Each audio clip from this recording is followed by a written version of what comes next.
मनसे नेते अमित ठाकरेंचं पंतप्रधान मोदींना पत्र। युद्धाचा निकाल स्पष्ट नसताना विजयाचा जल्लोष टाळावा, अमित ठाकरेंची पत्राद्वारे पंतप्रधानांना विनंती।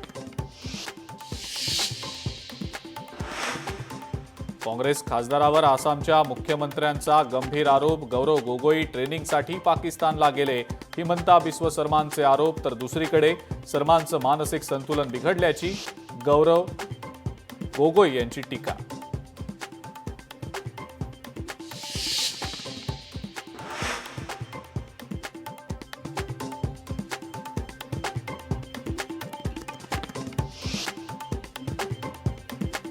सोफिया कुरेशींवरील वादग्रस्त वक्तव्याप्रकरणी एसआयटी चौकशीचे आदेश। विजय शहांनी खरोखर माफी मागितली की मगरीचे अश्रू ढाळले, सुप्रीम कोर्टाचा सवाल।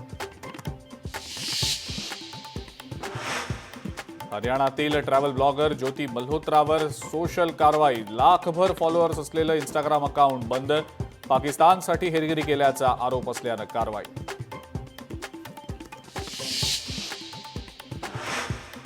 ज्योती मल्होत्रानंतर 10 जणांवर देशद्रोहाचा आरोप। पाकिस्तानला भारताची संवेदनशील माहिती पुरवल्यानं 10 जणांना अटक। भारतातल्या घरभेदींवर सुरक्षा यंत्रणांची कारवाई।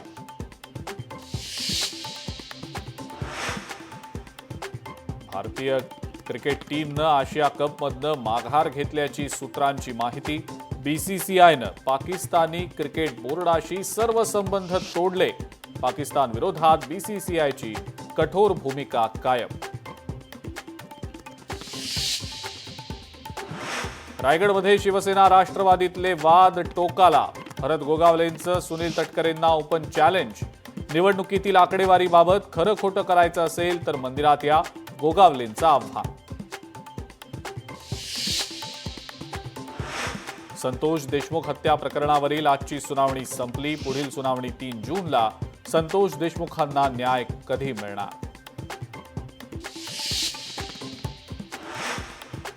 गौरवशाली महाराष्ट्र दर्शन या प्रदर्शनाचं मंत्रालयात उद्घाटन।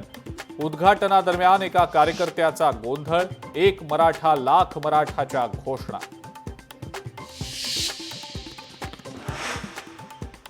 आणि करुणा मुंडेंचा बीडचे पालकमंत्री अजित पवार यांच्यावर निशाणा। अजित पवार बीडमधली गुन्हेगारी रोखण्यात अपयशी। धनंजय मुंडे अजूनही गुन्हेगारांच्या पाठीशी असल्याचा करुणा मुंडेंचा आरोप। लोकशाही मराठी ऐका, पहा, जागरूक रहा।